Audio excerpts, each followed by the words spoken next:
Welcome to our Spm English Workshop. I am your host for today, Michelle from Fun Education. Fun Education provides free consultation regarding further studies. Fun Education is a one-stop education services which include career tests, help you find a university, scholarship, application, process, and all these services is free. Fund also represent over 200 uni which include Malaysia, other countries as well which include Switzerland, UK, US, Australia, Korea, Japan, and many more. If you have any question regarding further study, you can search Fund Education in Facebook and PM them so that we can guide you. For student who is watching the live now, you can share this workshop to your friend, classmate, or anyone who is interested. For those who have missed out our workshop, no worries. You can replay the video back as many times you want at our website. There's also other workshop in our website. Feel free to watch it back again. Once again, thank you Segi College Subang for sponsoring us this workshop. For now, I will share you guys a short video about Segi Subang Jaya.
Hello. Hi, Michelle. Can't hear you.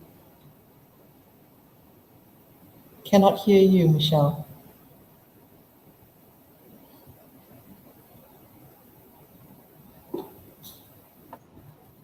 Hi, Coach Lian. Yes, now I can hear you. Hello. Good afternoon. Okay, we have invited Coach Lian, which have 16 years of teaching experiences. Hi, Coach Lian. I will leave this workshop to you. Good afternoon. Thank you, Michelle. All right, good afternoon. So we have the English that I'm going to share with you the screen here.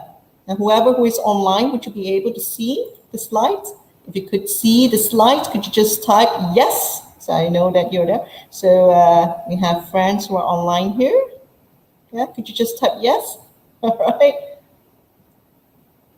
Okay. Now, I would like to have an interaction. So, Michelle, is there any way that I can see the students' comments too? Yeah, is that what we have? Comments there, right? Okay. All right. Now, just a very quick introduction. My name is Lian. I'm the English coach. So apparently this is a collaboration project. Okay, great. Now I can see. Hi.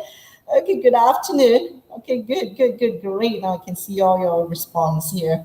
All right, now, most importantly that I want to highlight is, you see, how many of you think that, learning English could be challenging? When you say challenging, it's, I want you to rate yourself, from 1 to 10. Now, 1 means very easy for you, 10 means being very challenging. So you think that it's not easy to master the language, all right? So, could you just give me a number from 1 to 10? I would like to see your numbers. While waiting for your comments, I would like to just highlight a few things here. I'm the English coach. I'm here to help you, and I would like to look into the next slide here. So you can see here, it says, oh, your English, this is the typical Malaysian way of asking a question, isn't it? Now, how would you be able to learn English and master English in just 3 steps? Now, I want you to just focus on this word called learn here. Yeah. What are the English words that you can see from this word called learn? Now, I'm waiting for your comments here. What other English words can you see from this word called learn? All right, could you just comment? I'm just going to give you 2 words. All right, one starting with a letter E, and the other one starts with a letter E as well. Could you just put in your comments so I would know that you are listening? Study. You can study English, but apparently I want you to focus on this word called learn. Very good. We have students who have observed the word and gotten the correct answer. That would be, first word, you got to use your ear to listen. Practically whenever you attend a class, the teachers will come to you and say, okay, please listen, using your ears. Now, apparently, if you really master the listening skill, that is where you'll be able to learn as much as possible. And this will be very important for your future career, because that's how you earn. That's where we have another word. Good work, everybody. All right. Give yourself a big round of applause. I can see that some of you are participating very well. All right. Now we're going to move on to the next one. So writing, how would you be able to master writing skills in just 3 steps? Today we'll be looking into grammar and writing. Apparently, it's never about what you write, it's about how you write it. Now, before I continue with the session, how many of you have already downloaded the notes and printed the notes out? Have you? Because I'm going to share with you, this is how the notes look like. So practically the first page is a welcoming note. All right, I'm an English coach, and apparently I've been teaching and coaching for the past 16 years here to kids, teenagers, adults, company directors, and companies as well, corporate companies, all right? So apparently today we are looking into the SPM English examination. I do hope that you have this with you. It's because later I'm going to go through the slides and you'll be able to fill in the blanks here.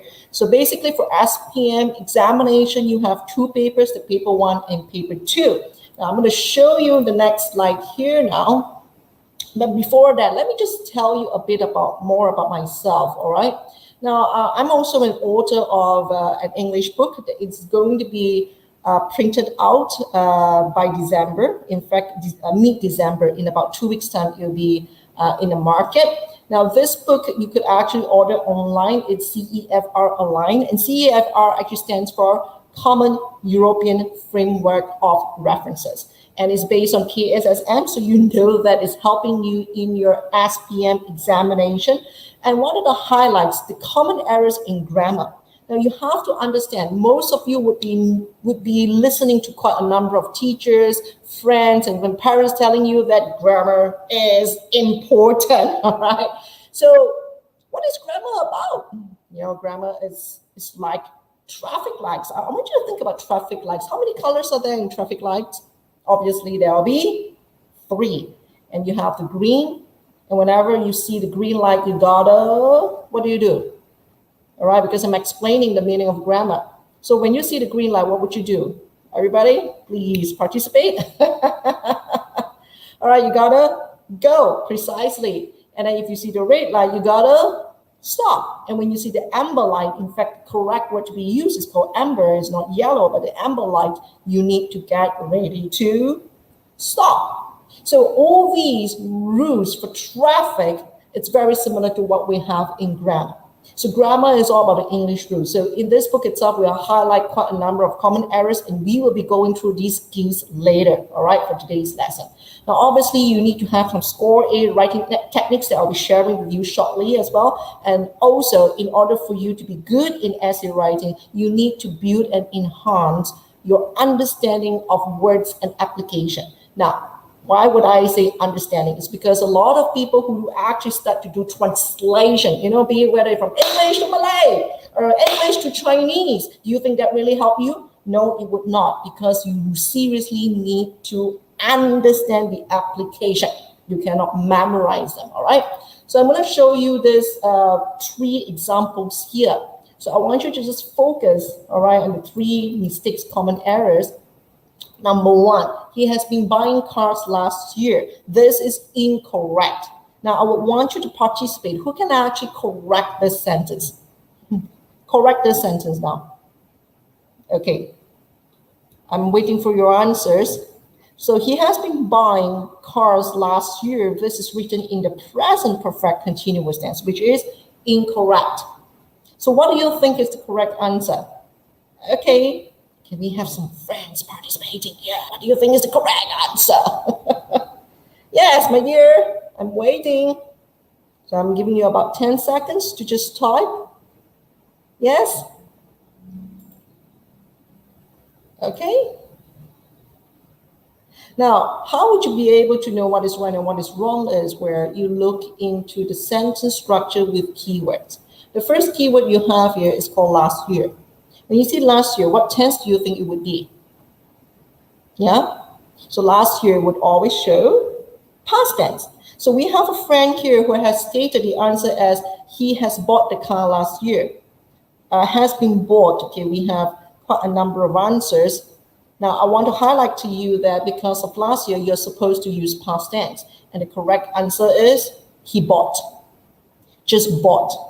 You are not supposed to write has bought, because has bought in English would be in present perfect tense. And it's incorrect because last year it's used to show past tense. So correct answer is he bought cars last year. And you, wow, he must be really rich because he bought a few cars, right? Okay. Now, if you were to say he had cars last year, they'd be thinking he owned the car. So the correct answer is just bought, all right? Next, I have called him this morning and yet to get him. This is incorrect again.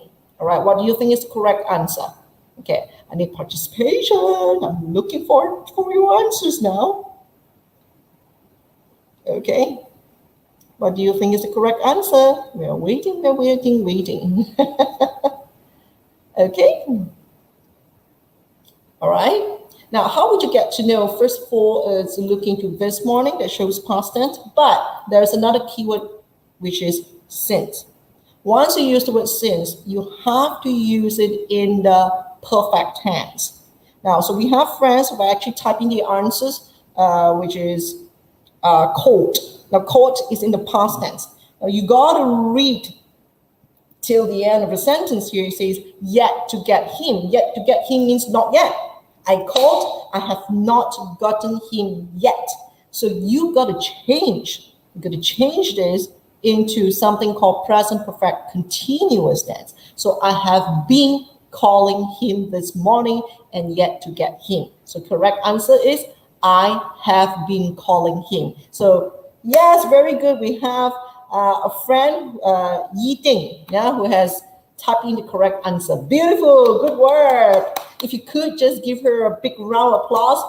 Participation and encouragement, they are seriously important because that's how you keep yourself going. All right, I repeat, that's how you keep yourself going. All right, so if you do so for your friends, you'll be able to actually help your friends to actually continue the learning process. Hence, if you do so to other people will do so to you. All right? Good work, good work. Okay, let's move on to the next one.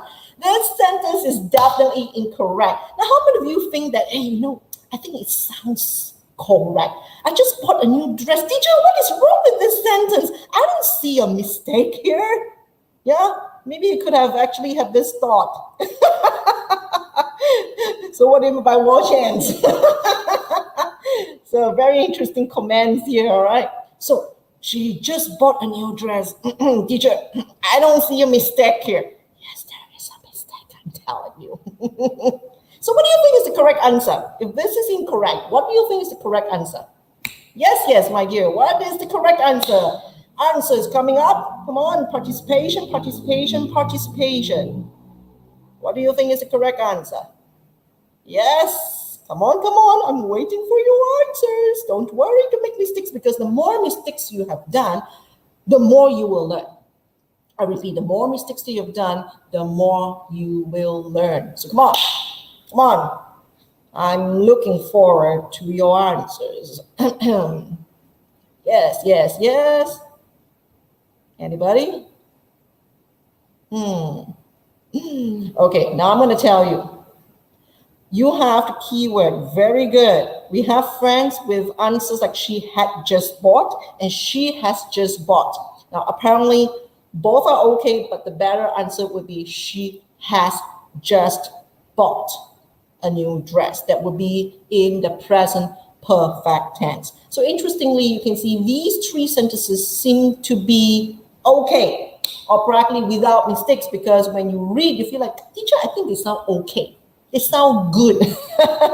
But you have to actually understand how to use grammar correctly, and grammar is all about rules. So these exercises and information will be highlighted in the book. All right, so if you can just go online and purchase it. You just type the keywords in Trans-Life Education here. You'll be able to get my book online. All right. So of course we have the Score 8 techniques. I'll be also coaching you how to use this book step by step. Now I'm going to share with you very quickly on my profile. So here a few certifications, but no big deal about paper qualification, but because in the society we need to actually justify your capabilities, all right? So these are just to justify that, okay, you are to that level, all right? So I'm a certified trainer of HRDF. HRDF stands for Human Resource Development Fund, which is recognized under the Ministry of Human Resources. Now, which means that I could actually go into any of the companies in Malaysia to train the adults, the managers, the executives, or even people in a higher management. All right. So I've been doing that for many years already with some international companies and even the government. All right. Now I have a qualification on this master's degree. And of course, you'll be surprised that I have a degree in computer science, isn't it? It's just that I found out later that that's not my passion. My passion is still in whatever I'm doing it for you, which is English, all right? Making sure that your English is good and to raise your confidence. That's very important, to raise your confidence, all right? So I have TESOL, which stands for Teaching English to Speakers of Other Languages, and it's from the London Teaching Training College in UK. So as like what Michelle has introduced earlier, I've been teaching for the past 16 years, and I have students internationally, obviously in Malaysia, throughout Malaysia nowadays, because of online, I have students throughout the whole country, and of course, Singapore, Taiwan, Hong Kong, China, Korea, Australia, Japan, Turkey, and Libya. Interesting, isn't it? So English is a language that is seriously international. I was featured in the Star newspaper twice, as stated in the dates here. And these are just some of my clients, and I'm just going to go through very quickly and to share with you the next slide here. Now, so when it comes to your slide, I'm just going to show you this one. Okay, so five tips to score A in SPM writing. Now you'll be thinking, so teacher, what can I do because I'm preparing for my SPM examination? Now, I would tell you that the first thing is to read. And you're thinking, teacher, I really have a lot of things to read. What are the things I should read? Now, I'm going to add it here. I'm sorry, I'm just going to use this slide here. The first thing when it comes to reading is what teachers for generations have been emphasizing. So what is the first thing you want to read? And be thinking, so teacher, how about storybooks and magazines or whatever, would they really help? Yes, they will, but because you have a time constraint, which means that you don't have much time left now. So the easiest is just read some model essays. All right. So do you think you should just go online and read the model essays? I would say yes and no, because you got to be very picky on the quality of it, because nowadays anybody can just upload a piece of essay, and maybe you could just, you yourself, you could just write something and put that Professor ABC, right? So who knows whether it's reliable, you see. So the best is just go to the bookshop, buy, a proper model essay book, read them. Yeah, read them. So as you're reading, there could be some words that you do not understand. Hence, the next step is where you're going to use the dictionary. So for those who think they do not have physical dictionary, get the online version. I'm just going to share with you one of them later. You can actually use something called Macmillan Online. That's one of the best free dictionaries that I always introduce, not just to students of your age, but also students who are actually an adult, working people in companies, all right? Now, so once you read the model essays, you get to know the words. What's the next thing? You got to start using. So you'd be thinking, so teacher, how am I going to use the language? How am I going to use the language? Many ways. You either actually start because of the COVID-19 lockdown. I know you wouldn't be able to communicate with your friends, but the best way is to chat. So do you say, oh teacher, should I just chat with my friends? My friends may have some challenges in English as well, So if I use the language incorrectly, I wouldn't know. So one of the best ways is chat with somebody who are non-Malaysians. And the best is get somebody from a foreign country, be it whether in America, Australia, or New Zealand, where their first language, I'm just going to write here, their first language is English. So as Malaysians, English is not our first language, obviously. So speak to somebody whose first language is English. All right, that is where you start using it. Then you'll be thinking, so teacher, apart from this, what are the ways that I can improve English? It's where you gotta listen. So what are the things that you can listen to? You'll be thinking, so teacher, how about songs? Is it possible? Yes. But if you want to listen to songs, so sorry, you're gonna listen to oldies only. So why do I say oldies? Now, listening to oldies, you have the lyrics.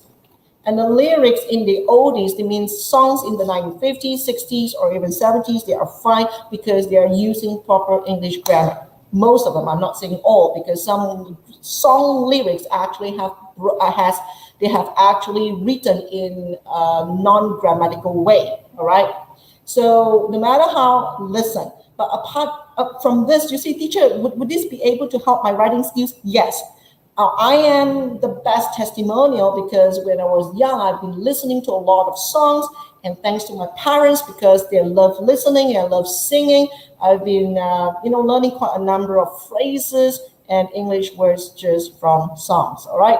Now, apart from that, you will say, okay, so teacher, I've redone reading. I redone on the most important tool, which is a dictionary, and I started to actually chat and communicate with people from foreign countries, and I also listen. What else can I do? The last step is, I'm sorry to say, you gotta attend classes. Now, I would say that there are different kinds of classes out there. All classes are good, but I'm just gonna highlight what is so different about the classes that I offer for most of my students. It's called coaching. When I say coaching, just like what we've gone through earlier, remember talking about sentences which are incorrect here, I'll be able to show you what is right and what is wrong, and why is it right and what is wrong. Now, just now, as I was explaining to you that this is the past tense and we should use past tense, and this is called present perfect tense, I have just touched the surface of the coaching session. Because if you really want to learn grammar, you're going to give me some time to show you all the little details in a proper class. Because today I'm trying to give you as much as possible, so I can just give you the tip of the iceberg. But when it comes to the rock bottom of the nitty-gritty, the essence of it, you got to give me time, all right? So if you're interested in some of the classes, you could actually contact me, in the future. All right, so coming back to the most important slide just now, when I say attend classes, so most importantly, it's called coaching, which means that I lead you to the answer. I don't just feed you with the answer, because if I feed you with the answer, Today you have gotten it correctly. The next time you say, why is it like this? Never mind, it's okay. I think it must be this answer. You started to memorize the answers without understanding. That cannot bring you too far. Just remember, that cannot bring you too far, okay? So coming back to the next one, here you go. This is what you are going to put it into your notes in paper 1. All right, your notes, remember this part of it? Okay, this is what you're going to fill in. If you could, just start filling in now. We have section A and section B. When it comes to directed writing, this is what we're going to go through today. And continuous writing will be even more challenging because it's about elaboration. All right. Now, next part here, we have the paper 2. In fact, I'm not very concerned about paper 2 because most of the students can do this well, but most of the students cannot do well in paper 1. So today I want to show you how you can actually go through directed writing with grammar and vocabulary application, and how would you be able to use the dictionary. I want you to be independent. So today you're going to learn very important skills, not only for SPM, but will help you for your entire life. Okay, so I need to highlight this because a lot of students who really think about scoring A are only looking into A itself. You cannot go far. For information, I have my oldest student at the age of 60. All right, at the age of 60, and he's a company director with 1 factory and 2 companies. Now think about that. Why do you think a very successful businessman would want to improve English? Because when he does his business, he has this challenge of communicating with international business people, all right, because they could not really understand his English. So coming back is, do not just stop at just scoring A in SPM. You got to go further than that. So today I'm going to share with you all these skills, all right? So paper 1 and paper 2, and I've also given you a very quick understanding of what we have in directed writing. Today we are looking into article writing, because some of the students could be a bit concerned with the format and how do you do elaboration. Okay, so we'll go through that. And when it comes to continuous writing, we have more. Now, you got to master the skill in directed writing first before you can actually do well here. So don't go to something that, oh, you know, let me see how I'm going to start writing this. You see, if you are not good at understanding words and your grammar is somewhere here, you won't be able to write a good essay. All right. So from a directed writing today, I'm going to show you the skills so that it will help you in this paper 1 section B as well. All right. So remember, it's never about what you write, it's about how you write it. Okay. Now, these 3 pillars, basically, it's about 3 keywords. Number 1, you must know it's grammar. English, first thing, you must know grammar. Grammar is all about rules. Next thing, you must have vocabulary. Vocabulary refers to words. So you must have grammar and vocabulary. And a lot of students are also looking into what? They're also looking into writing skills, listening skills, and reading skills. But on top of all of them, they have forgotten the most important skill, which is listening skills. That's why in the very first slide that I highlighted to you is to always pay attention in the class. Listen for understanding, not for answers. And you have questions, please post your questions. All right. So whoever who is online, if you have questions, please remember to post in the comments, as if it's very important and urgent, I will highlight and address them accordingly. Okay. So if you can get my message, could you just type okay, so I know that I'm talking to human beings rather than I'm just talking to myself. Can you just type okay if you can understand? All right. Okay. Now, I'm going to share with you how would you be able to score A very quickly. Now, in order for you to score A, you can see this is A, this is B, and this is C. Looking to A, it's always about language. Language means grammar. How accurate, all right, good. I can see the feedback here. How accurate is it in your language? In other words, grammar. Sentence structure, all right. A lot of Malaysians tend to have problems with translation. Yeah, once you do translations, you know, when I read it, I can understand, but when I pass it to Mat Saleh or a Guaylo, they could not understand, right? It's because your sentence structure is not written in the proper English manner. All right. Now, sentence length and type. Now, a lot of students would be thinking about, oh, the longer I write, the better it is. Now, I can tell you the answer is no, no, no. If you've written a very long sentence with a lot of grammatical issues, you're getting yourself into deep trouble. Right? Because if you have grammar concern, you will be either in B or C. Now, look into here, B. B is where you have minor grammatical concerns. C, largely accurate, which means that there are more than that. Obviously, I do not want to go through the rest of it.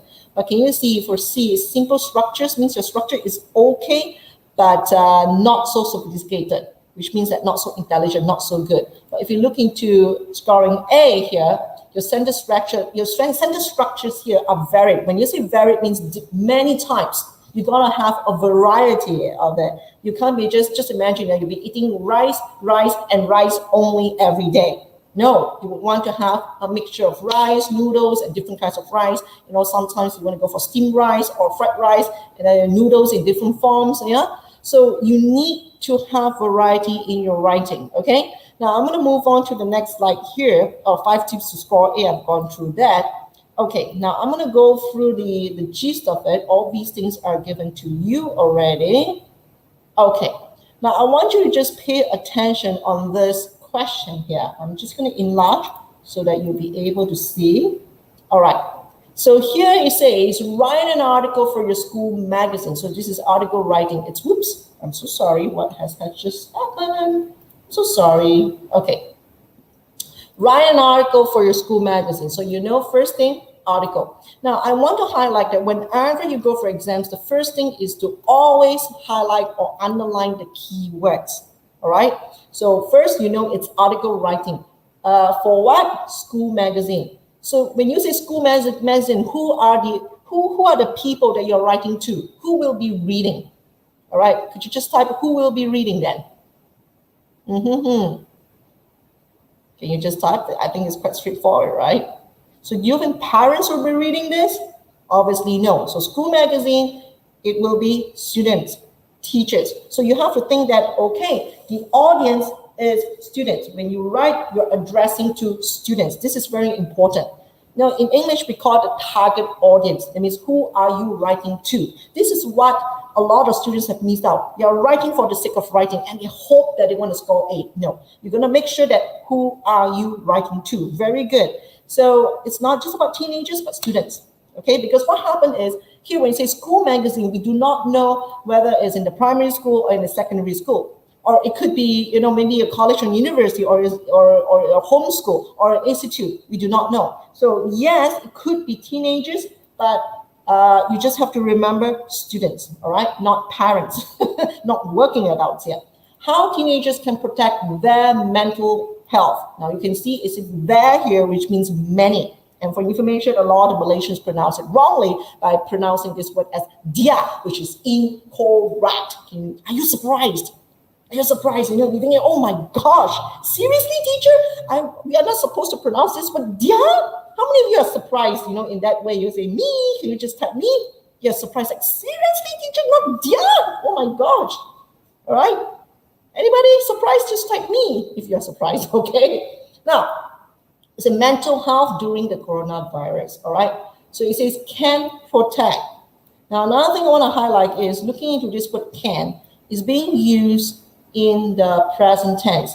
In other words, you are showing facts. I repeat, you're showing facts. So whatever you're going to write later, you got to base on your general knowledge and whatever that is proven by experts only, not about opinion. Then you're thinking, teacher, why would you want to emphasize on opinion? Look, I'm going to come back to the previous slide here. Now, here. You see, when it comes to continuous writing, there's something called argumentative. Argumentative writing is where you can insert your own opinion. You can voice out what you think. But when it comes to article writing, I'm sorry, you can't just write your opinion. You got to make sure that whatever you say is based on certain facts. is based on two things, facts and statistics. So class, I'm just going to type in this word now. Oops, I'm so sorry. Okay, it's called facts and statistics. So what do you mean by facts? Means it can be proven. How do you actually know it's proven? Give you a phrase like this. According to the research stated in whatever, all right? Or, according according to professor who, or you can actually talk about, an article written by, and then you're going to put in an organization. Yeah. So it's not about what you say. It's about what the experts say. All right. And when you talk about statistics here, it's about numbers. How do you think people be able to know that, hey, the COVID-19 case has become worse? It's because of the numbers escalating, right? It's increasing. When the numbers drop, that is where you know that it's getting better. Can you see the difference? All right.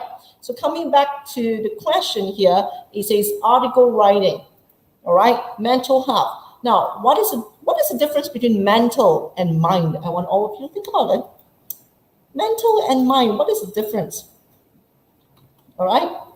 Okay, I want you to just think about it. If you know the difference, please type 1. If you do not know the difference, please type 2. Okay, what's the difference between mental and mind? Okay, if you know the difference, please type 1. If you do not know the difference, please type 2. Okay, I'm waiting for your answer. All right, so we have friends who type in your response here. Okay, now let me tell you, they are related. They have exactly the same meaning. Oh, teacher, how would it be exactly the same? Now, I'm going to show you the understanding now. In English, when you see a word ending with AL, I repeat, when you see a word ending with AL, it's used to show an adjective. I repeat, it's used to show an adjective, all right? But if you see the word called mind here, it's used to show a noun. So look carefully into this word called mental health here. Health in English is a noun, and mental is an adjective. So in English, adjectives are used to describe nouns. So hence, when you say mental health, actually means health of the mind. Any one of you got an aha moment, like, oh, if you have an aha moment, could you just type aha, A-H-A, all right? Just type aha, A-H-A, all right? Okay? All right, so now you can see that they have exactly the same meaning. Now, why do you think I want to highlight this? Listen up. This is how you can improve your writing skill. When you know this, try your writing. You would not want to just repeat mental health, mental health, mental health, mental health. If you repeat the words too many times, the examiner will justify to say that lack of vocabulary, right? That means you do not have enough words to express yourself, yeah? So in order for you to be good in writing is when you must know the different ways of expressing the same thought. Nowadays, because of internet, we have so many ways just to express your love to a person. You can use it in English, in Japanese, in Korean. I believe all of you are very good at this already. I love you in Korean. So can you see? So instead of just saying I love you in English, you can use other ways to express yourself. Yeah, can you see it? All right. So coming back to your writing, it's the same thing. You got to learn the different ways of expressing the same message. Okay. Now, so coming back. The next thing I want to highlight is this. When you say coronavirus, what has it caused to the world? So I'm just going to put in red here. Now listen. Coronavirus is a pandemic. I repeat, it's a pandemic. Now, in English, I want you to just do a research after the class. What is the difference between a pandemic and an epidemic? Now, I remember conducting an SPM this talk to to students of SPM and in collaboration with Fun Education and City College some months ago, I actually highlighted an article talking about COVID-19 and what is the difference between pandemic and epidemic. So I'm not too sure whether the copy is still there. You could actually approach Fun to get a copy, or you should just go online and check it out, all right? Now coming back to this, it says, here, 6 strategies for teens facing a new temporary normal. Keywords, strategies, all right? Give me other words that have the same meaning as strategies. Come, I would like to have the participation. Other words, give me other words that have the same meaning as participation. All right, I'm waiting for your answers. Just checking out my laptop charger, making sure that it's charged. Okay. All right. So strategies, other words to it would be ways. So I'm just going to put brackets here. All right. So ways. What else? Methods. Okay. And I'm just going to give you another phrase. Of course, you can use procedures, steps. Okay. Now, yes, very good. Now, I'm just going to give you another one, ways and means. You'll be thinking, hey, teacher, you have given this word called ways, so what's the difference between ways and means? This is a better phrase. So in English, this is a phrase itself. Obviously, you don't just repeat the same word like what I mentioned. You can do it in different forms. Okay, so you can just replace this word strategies. Now, at the beginning, as you're writing, the very first sentence is you got to put in the word called strategies first. And then later on, as you are repeating this essence, you should change to other words like this. Okay, got it, everybody? Good work to Yiting, because she has gotten the correct answer. Good work. Now, next one. You can see we have about 6 here. And after reading this, the most important thing is the instruction. It says, use all the points given to write your article. You remember to give it a title. And obviously, the title would be here, how teenagers can protect their mental health during coronavirus. This is number 1, okay? Next, the readers are mainly students. Wow, so good. You know, this instruction has clearly shown you who is the target audience. Add any other interesting details. Now, the details will have to come from your common sense and your habits of reading. Yeah, so if you have not been reading a lot, talking about coronavirus, how are you going to elaborate this? It's going to be challenging, isn't it? Yeah. So please start reading. This is going to be a big topic in your examination. And it says to write in paragraphs. So how many paragraphs do you think is the best to be written in SPM? Okay, give me a number, your lucky number, please. Give me your lucky number.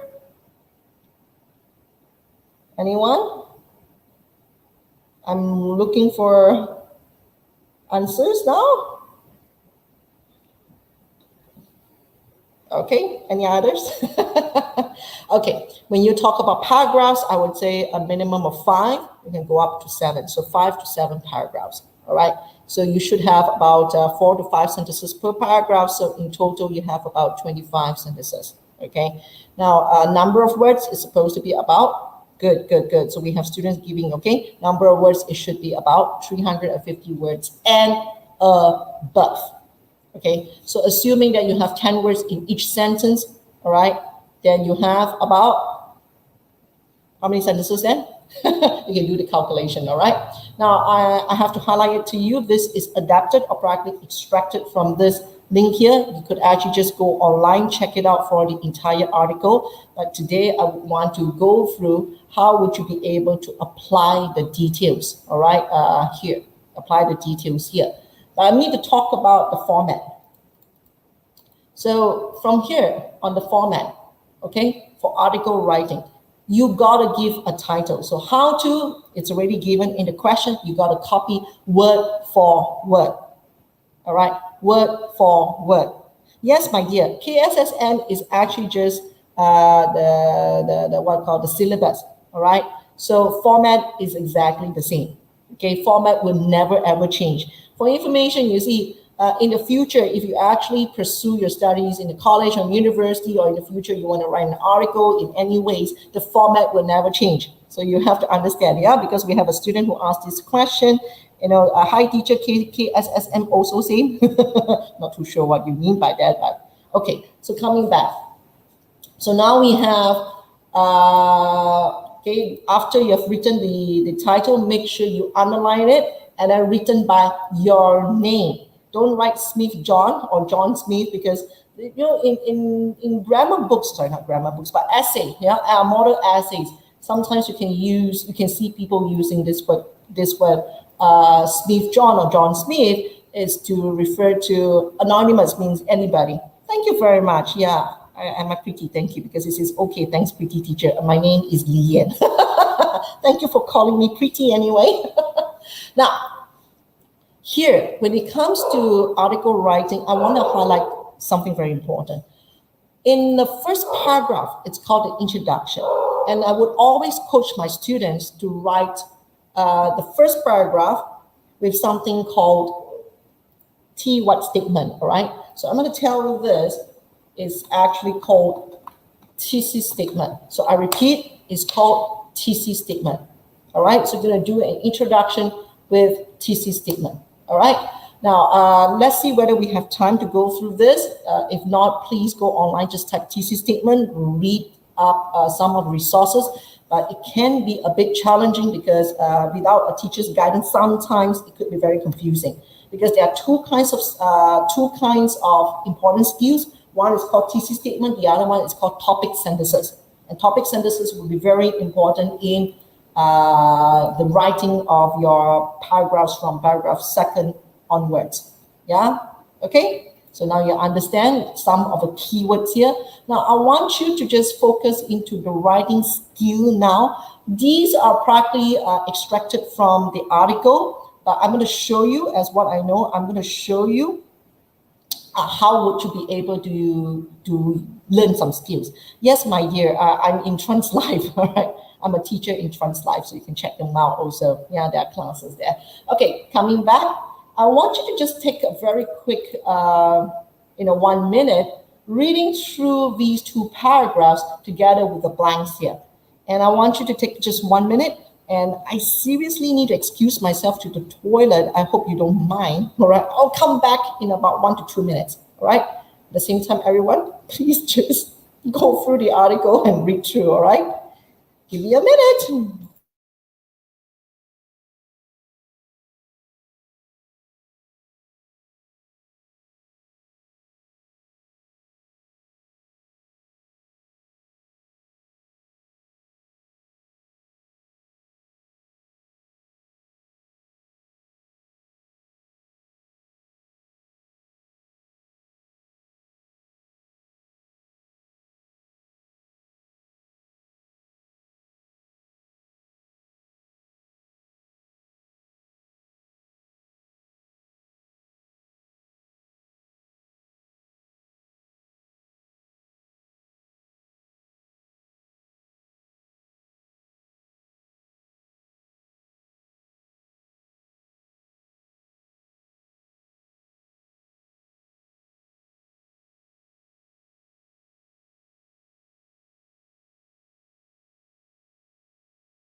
Okay, I'm back. All right, are you ready for the discussion? if you're ready for the discussion, could you just type, I am ready? Could you do that? Yeah, if you're ready for the discussion, I'm going to show you practical skills that can improve your writing skills and you know what you're doing. All right? Okay, with the understanding of grammar and vocabulary. Okay, so if you're ready, could you just type, I am ready? Just type, I am ready. I'm looking for it. Okay, so basically you can see the article stated here as, recognize that your anxiety is completely normal. Now, I want to highlight on this word called recognize. All of you, look at the spelling here. This is with Zach, okay? Now, please be reminded that Zach, if you want to spell it with Zach, this is of American English. In British English, especially for all of you going for exams, you're supposed to spell it in S, okay? So it's recognized S for SPM, okay? Make sure you're clear with this, okay? Make sure you're clear, all right? Okay, next one. That your anxiety is completely normal. Now, 2 words, we will actually focus on this word called anxiety. You'll be playing around with the words later, but here I'm just gonna highlight the word called anxiety. In grammar-wise, it's a noun. Okay, so I want you to put in the word noun here because it's part of grammar. Now, this word anxiety would have exactly the same meaning as this word called anxious. So now I want you to tell me, do you think they have the same meaning? I've just told you. Answer is yes, they have exactly the same meaning, just of different parts of speech in grammar. So if this is a noun form, what do you think this would be? Right? If this is the noun form, then what would this be? Okay, please guess. What do you think it would be? Yes, yes, my dear everyone. I'm just going to give you some choices. It could be, yes, we have a student, Dylan. I'm glad that you have guessed it correctly. Very good. All right, so it's an adjective. Okay, so how do we know this is an adjective? Very good, Hui Qian as well, all right? You can see that this word ends with OUS, or probably you call it a suffix. A word with a suffix of OUS, it shows an adjective, and this is actually being used to show a noun. Okay, so please be careful, they have exactly the same meaning, all right? That's how you play around with words in your writing, okay? Now, you know about anxiety is completely normal. And in English, once you have a word ending with AL, it shows an adjective. Now, just out of curiosity, do you know what is the noun form of normal? Do you know what's a noun form of normal? Okay, what is a noun form, everyone? You would have seen it many times in articles. Recently because of COVID-19, the pandemic. What is a noun form? Anyone? Hello? Now I'm going to tell you, it's quite interesting. What do you see here? It's N-O-U-M, norm. So the word normal and the word norm, they have exactly the same meaning. The only difference is this is a noun, this is an adjective. That's it. Okay, so interesting. Now, we're going to move on to here. It says, if school closures and alarming headlines. There's a reason why I want you to focus on these 2 words. Now, tell me, what is the parts of speech for this? Would it be a noun, verb, adjective, adverb, or preposition? Very good. Okay, we have friends who actually answered it correctly, but anyhow, let's move on to this one. What parts of speech is this in? What do you think? Is it a noun, verb, adjective, adverb, or preposition? Okay, waiting for your answers. Waiting for your answers. Yeah, very good. It's a noun. Now, next question. What do you think is the verb form? For closures. Come on, you are very good at this now. Okay, so closures would be a noun. What is the verb form for closure? What is the verb form? What is the verb form? What's the verb form? Okay, I would like to see your answers. Come on, it's going to be fun, right? I'm waiting for your answers. The verb form is close. Very good. Give yourself a big round of applause. You see, you just guess it out. Now you know that close is a verb. So you'll be thinking, teacher, I do not know the meaning of closure. Now you know. Closure and close, they have exactly the same meaning. The only difference is it's being used in different ways. So here it says school closures. I can change this phrase into the schools are closed. The schools are closed. If school closures, I can write as if the schools are closed. You'll be thinking, so teacher, why would you want to change to schools and not school? Because look carefully, it says closures. This closure here is a noun. So which means that all the schools are closed. So I have to change to schools and with the word called are. And the word closed here is the verb form of closure. So if school closures actually translate to the same meaning as if the schools are closed. Any one of you has an aha moment? Please type aha. You've gotten an aha moment, just type aha. Okay? So we're going to move on to the next interesting part of it. Now, you see headlines. Hey, it has S to it again. What past of speech is this? Okay, what past of speech is this? Yeah? Okay, obviously this would be the noun as well. So if you have the noun and the noun here, that is where you can use and as the connector. I repeat. So we are friends with aha. I repeat. You use and when you have a noun and a noun to be connected. You can't be using a verb here, then you say suddenly you use and. No, you can't. So it must be, it's more like a chicken getting married to a chicken, a duck getting married to a duck. A noun is getting married to a noun. Okay, clear everyone? I'm giving you some understanding of grammar together with writing skills, all right? Okay, I killed two birds with one stone from this sentence itself, okay? Now we move on. Next one. Are making you feel anxious. Question. What tense do you think this is in? Okay, class, everybody, give me what tense is this in?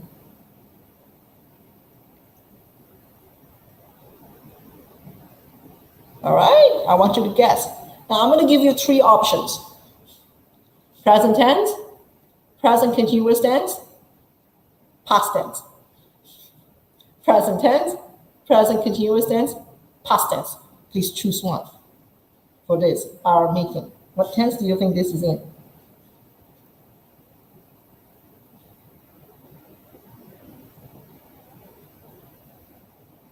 I'm waiting for your answers.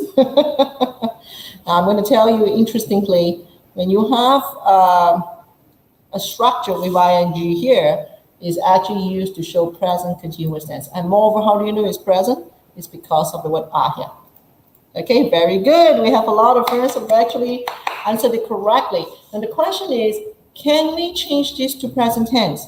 What is the difference between are making and make? Now, I know you may be thinking, so teacher, I know this is in the present continuous tense. I know this is the past tense. But why do you think we are supposed to use present continuous tense and not past tense? So now I want you to think, why should we use present continuous tense and not present tense? All right, I want you to think. So type 1 if you know why, type 2 if you do not know why. Okay, just think about it. Type 1 if you know why, type 2 if you do not know why. All right, so I would like to see your feedback here.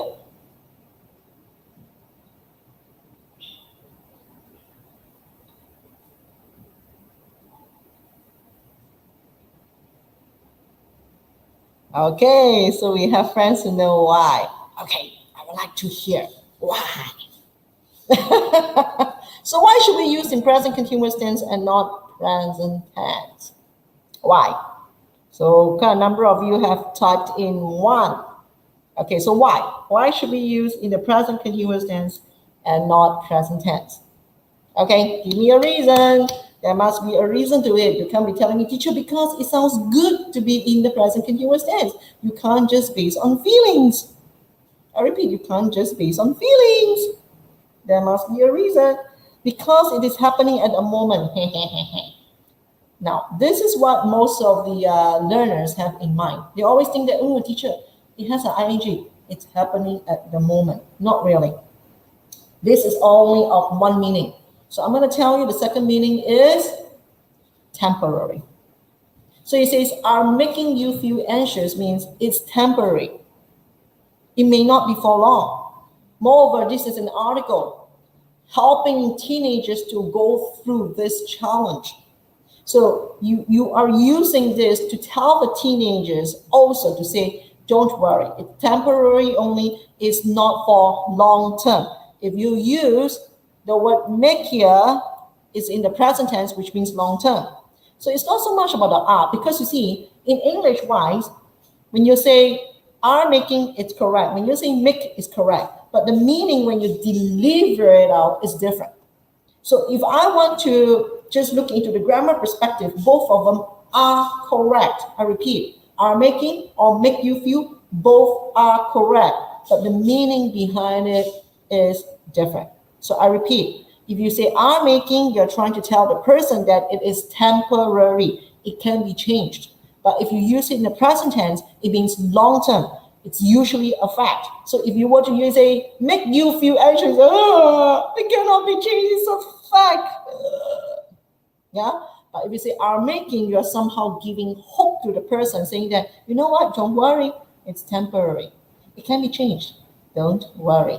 All right? Any one of you has aha moment here? Please type aha. Okay? Now, so we are done with anxious here. You are not the only one. This time we use are. Can you see it? So we are not supposed to use make present tense here, but we are using are in the present tense here. Why? Because this is a fact that it's a fact. You are not alone. You can't be writing in the present continuous tense to say you are not being alone. So it's only temporary. No, it's a fact. Okay, so I'm glad that we have friends with the aha moment here and says, in fact, that's how you are supposed to feel. So here, again, you are supposed. I want you to think about this. What tense do you think this is in? This is a tricky question. You are supposed to feel. Okay, what tense do you think this is in? Okay, I would like to have your answers. What tense do you think it's in? Yes? What tense? We are waiting, we are waiting, we are waiting. All right, so I'm going to give you some options. Present tense or past tense? Okay, Yi Ting, you have an answer called simple present tense with a question mark. Why? Why is there a question mark? And then Matthew, your answer is past continuous. Answer no. Anything with continuous tense, it must have ing for the verb like this. Okay? So, how? Okay, we have Hui Chen who says it's in the present tense too. We have another student who says past tense. I have to highlight to you, it's not in the past tense. So a lot of students thought that, teacher, it has ed here. It must be in the past tense. How many of you actually have that thought in mind? Just type me. You have that thought in mind. Type me. If you have that thought in mind. Type me. We have aha instead. Okay, but so what tense is this in? Obviously, present tense. Okay, so how would this be in the present tense? So look, because of the word called are. The next question is, teacher, this looks a bit confusing. You have are here present tense, and then you have this ed, seems like past tense. What kind of funny tense is this? So I'm going to tell you now, this is actually present tense in passive sentence. I repeat, present tense in passive sentence. So it's a very big topic where I need time to go through it. So let's just finish up everything. If we have the time, we'll come back to this, okay? All right. Now, and it says to few, obviously in the present tense, so fine.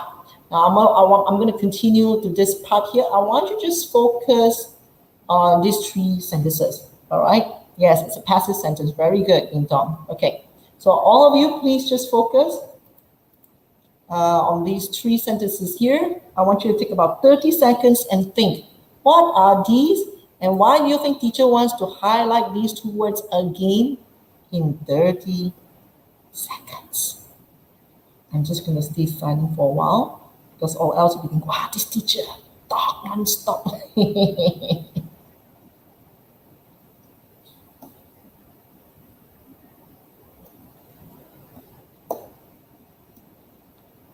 Okay.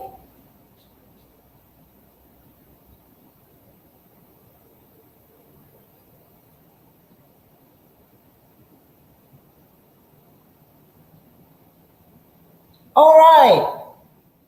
What do you think I want to talk about here? As what you have gone through. With normal here, whoops, it's an adjective, isn't it? And healthy is what past suspicious is, everyone? Can you please give me your answer?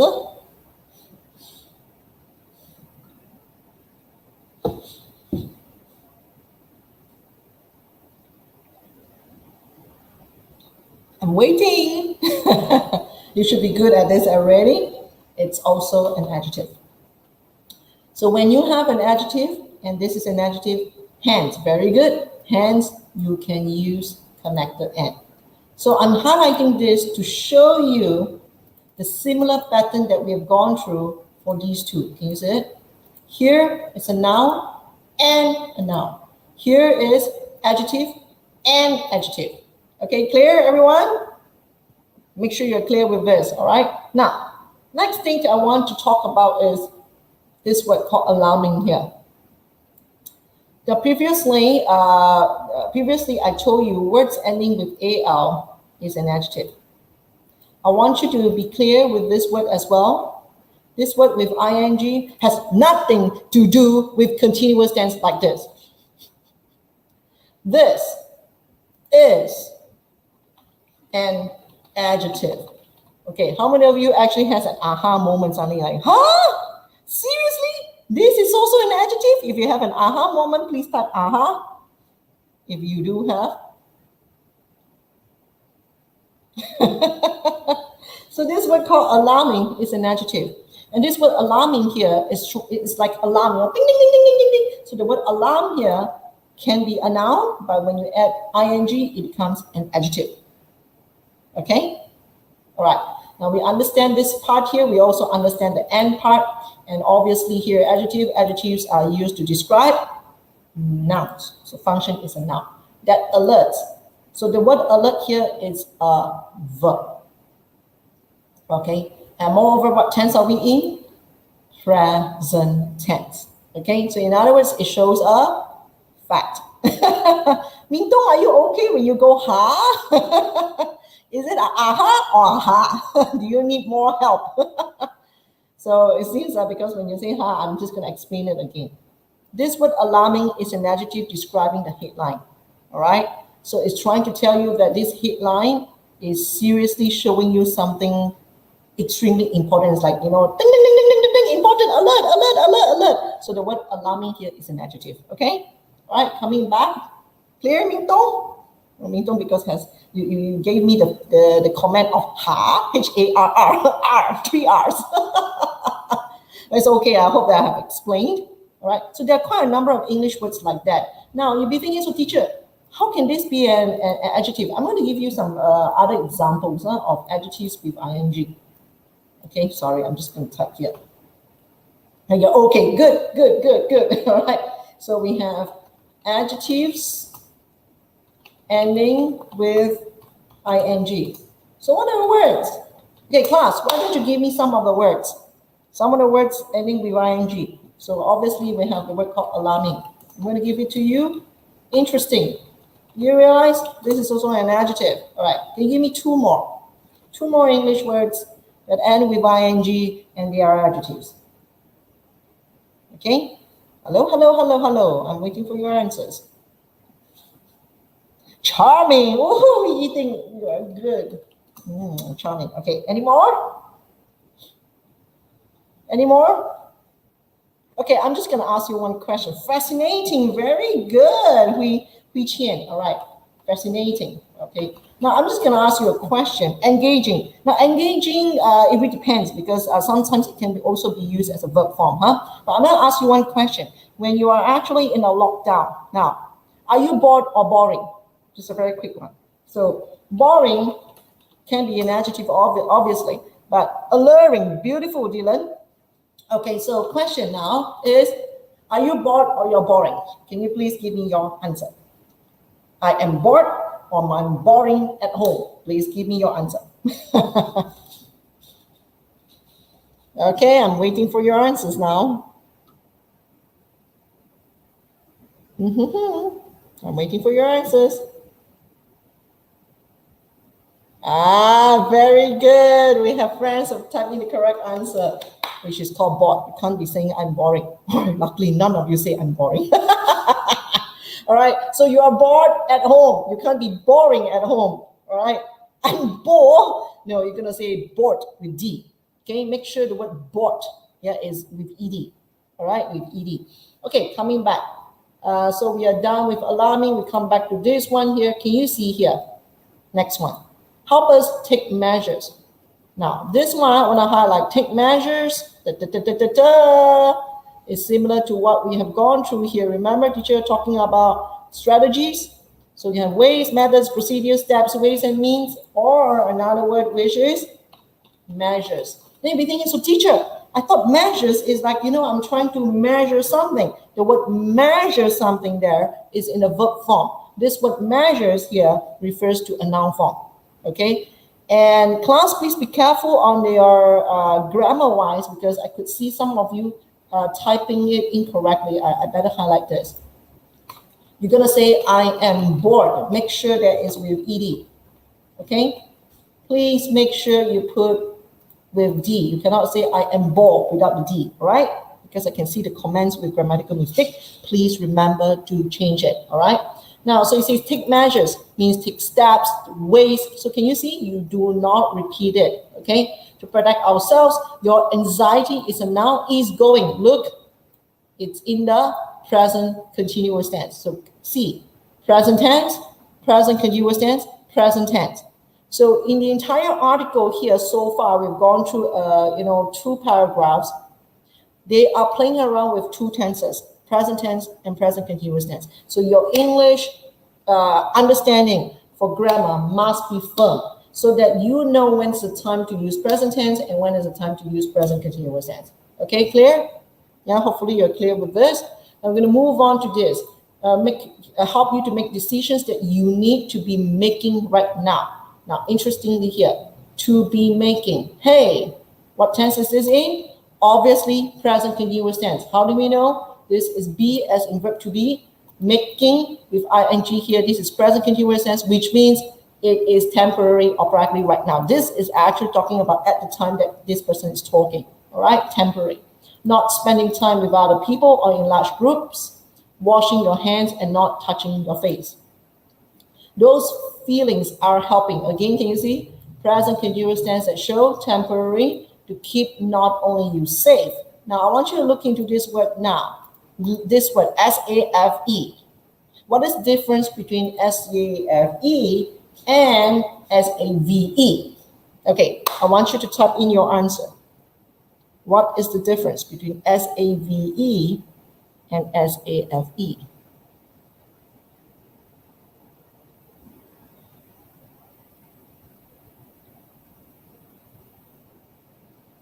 Hello, I'm waiting.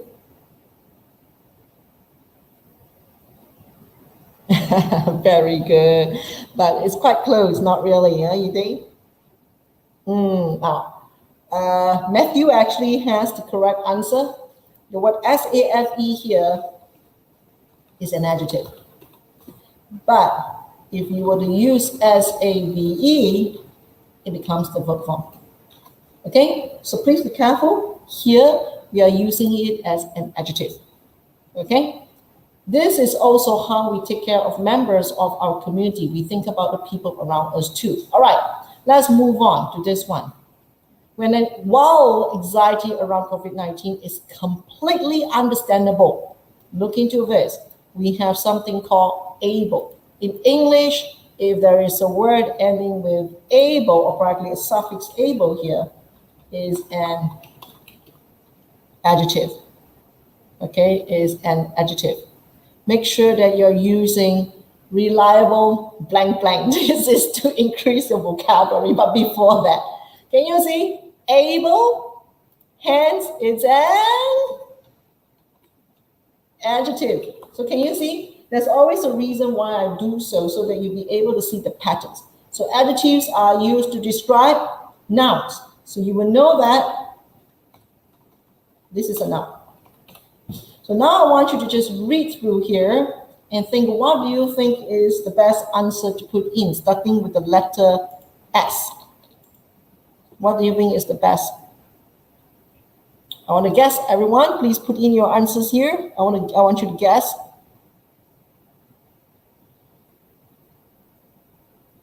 Okay.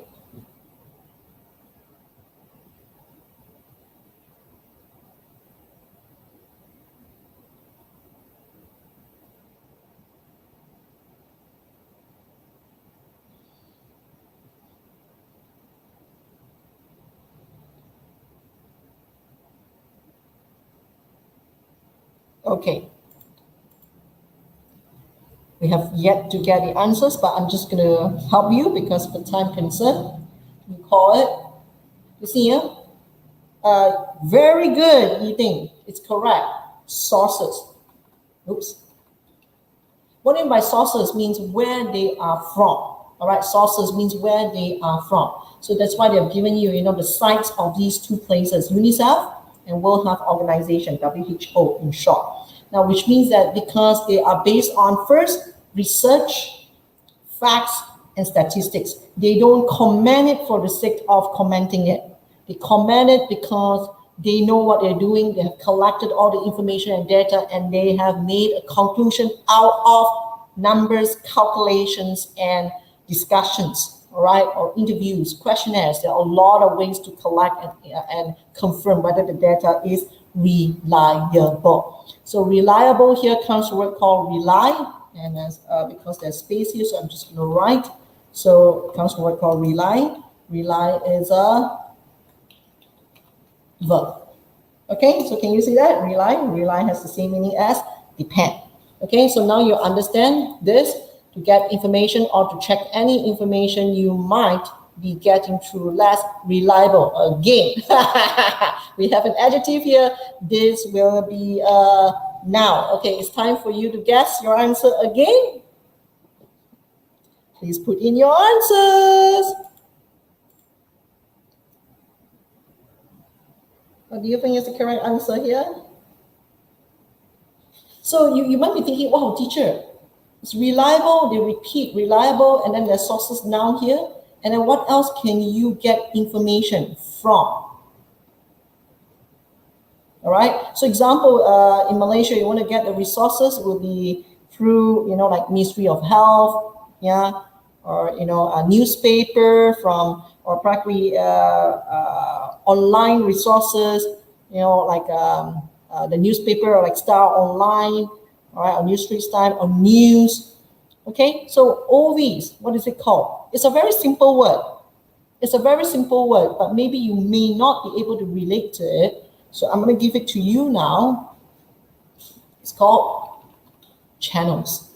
So when you say channel here is a noun. I want you to also understand that we can use the word channel as a verb. So I'm just going to put it in this way. I repeat, you can use channel as a verb as well. Okay?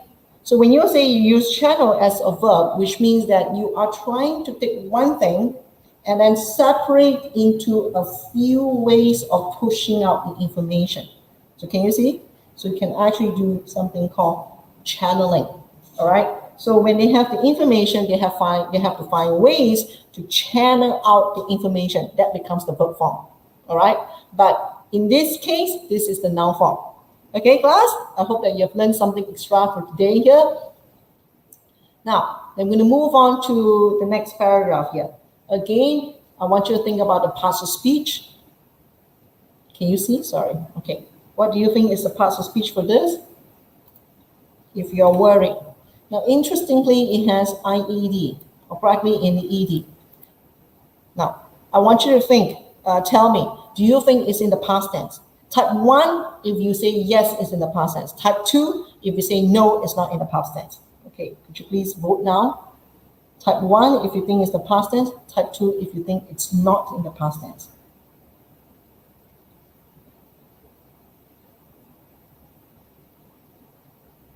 Okay, and everyone, I'm waiting for your answers.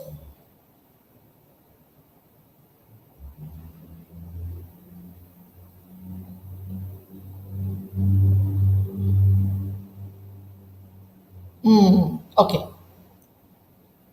So answer is not in the past tense. Then what is it?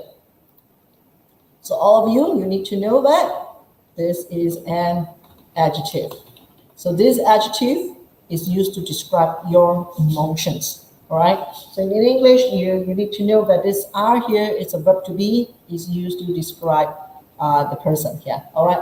As you are experiencing, when you see this, again, it shows temporary symptoms. Can you give me other words apart from symptoms? Starting with letter S. So obviously we have signs as another word. It is important to speak to your parents about it. Keep in mind, this is a beautiful phrase. Keep in mind is another phrase for, what does keep in mind mean? Starting with letter R. Can somebody just type?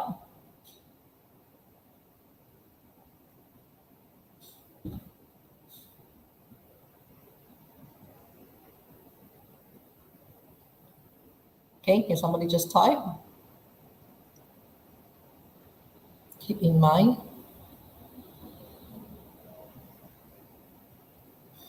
Starting letter R, in other words, remember, all right? Remember that illness due to COVID-19 infection is generally mild, especially for children and young adults, all right? So when you say mild means it's not strong, it's not obvious, right? It is also important to remember, can you see? Now, can you see why would I highlight keep in mind earlier? It's because in a good writing, you will never ever want to repeat. I repeat, in a good writing is you never ever want to repeat. So you will have to know that how would you be able to use phrases or words of the same meaning and you interchange, all right?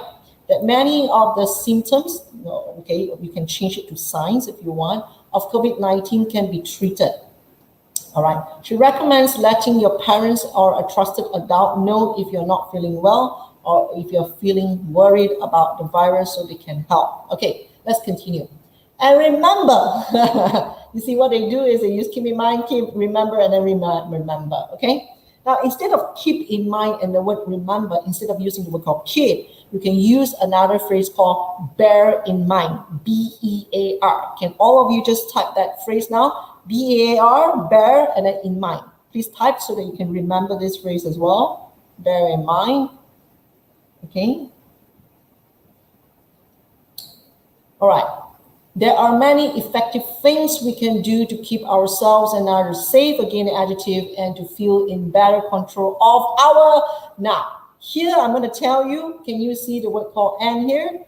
So once you have an and, you must know that you put the chicken or the egg or the what do you call the duck and the duck together. You can't put a chicken and a duck to get married, right? Just remember that.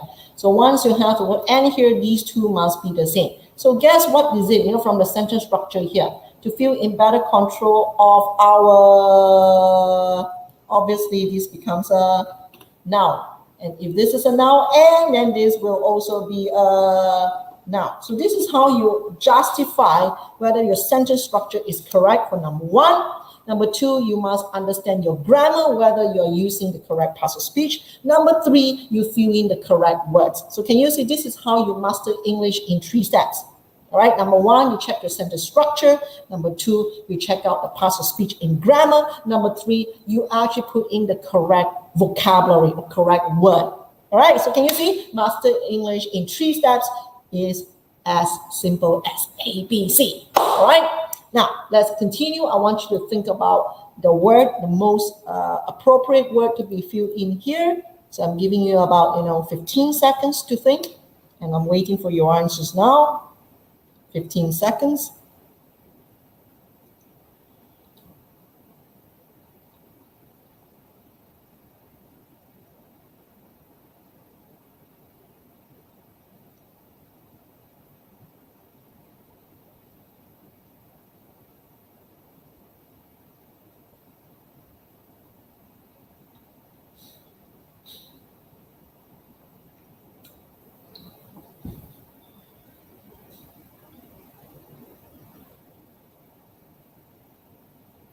Okay, waiting for your answers. Okay, I'm waiting for your answers. What do you think is the correct answer?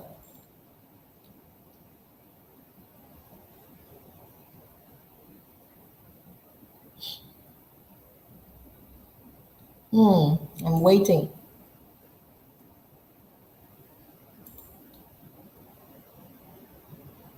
Okay, anyone?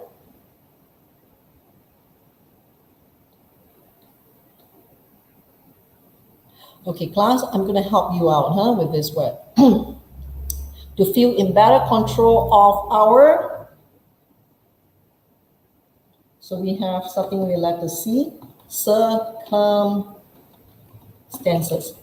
All right, so what about circumstances means your situation. Another word for it is situation. And then don't touch our face. And this is the word that we have a friend who typed out the word earlier. All right, the key here is called engage. Okay, now as of the time, I'm going to speed up. Let's move on to this here. Okay, I want you to look into this word called chronically. Chronically here with ly is an adverb. You can actually look into the word called chronicle. All right, chronicle is an adjective, and you can have the word called chronic as well as the root word.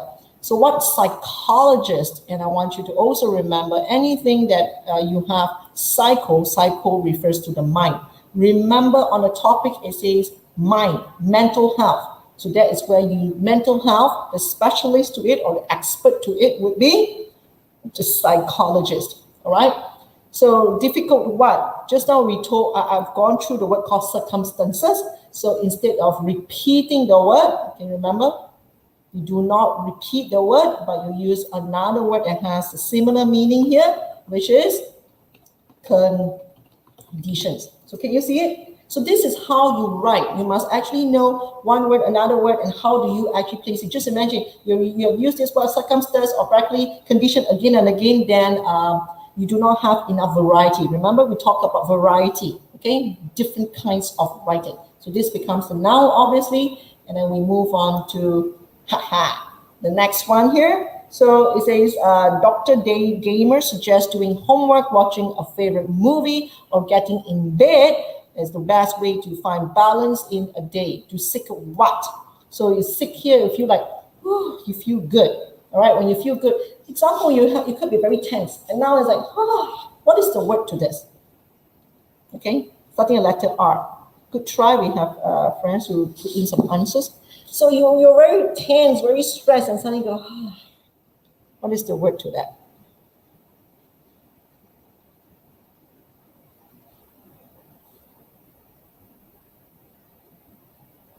Okay, anyone? So, okay, you have pain. Just imagine you have a pain, and then somebody help you to massage. Good. Yes, we have friends who are actually guessed like relaxation, relief, and relief.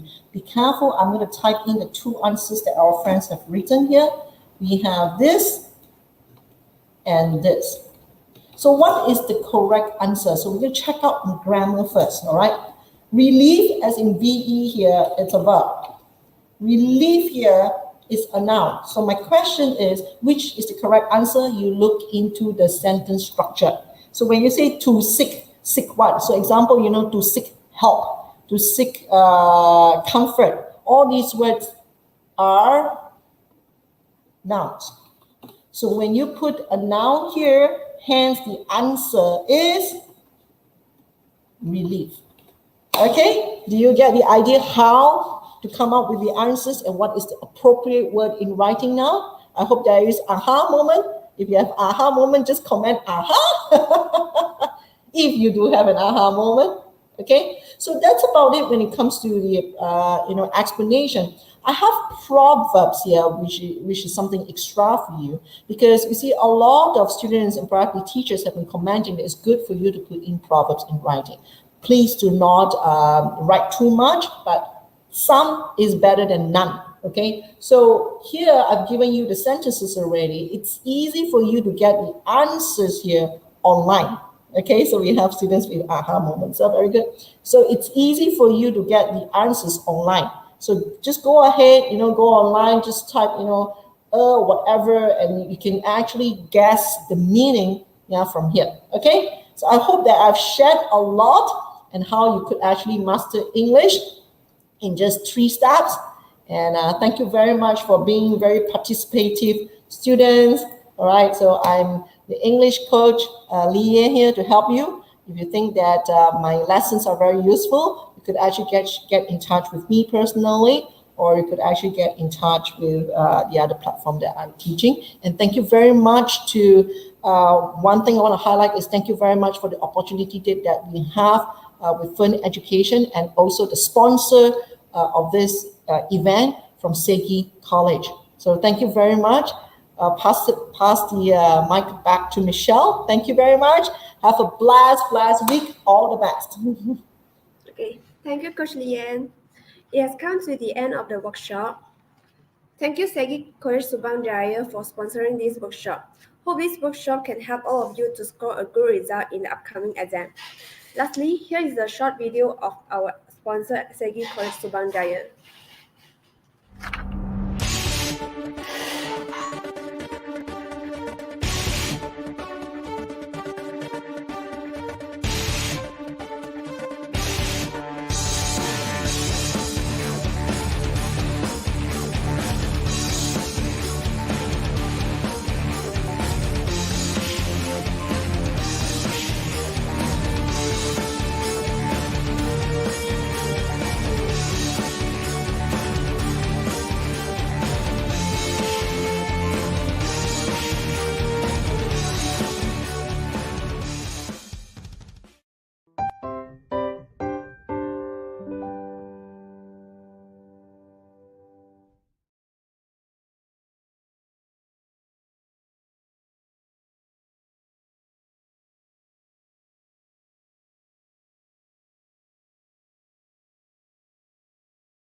When was it?